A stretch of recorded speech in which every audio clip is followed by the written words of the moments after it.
Yeah, it's very unfortunate what's happening in Nehu. It's really affecting the students and the people working there. Seems to be a very kind of a deadlock situation as of now.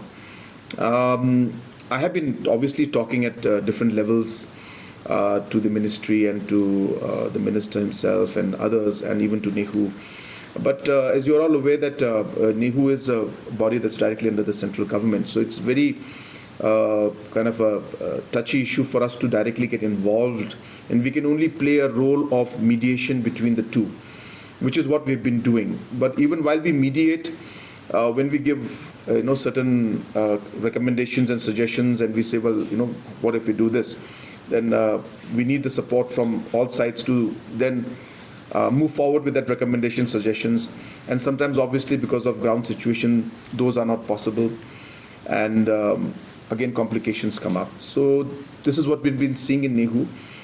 So it becomes very complicated and difficult for us, being a central government institute, to directly get involved in this. So we are doing our best.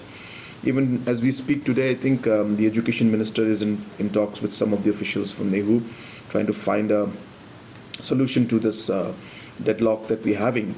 So we are doing our best. We will do our best. We will try our best. We will be in touch without interfering with the functioning and the autonomy of Nehu, and without really affecting anybody. We are doing our best in the best possible way to see if there's a mediation that can be achieved, and the students, and especially the workers who are working there, the casual workers, hopefully will be able to do something to release their salaries. So it's something that is beyond the jurisdiction of the state government, and our role is as a mediator, but we are not taking it lightly.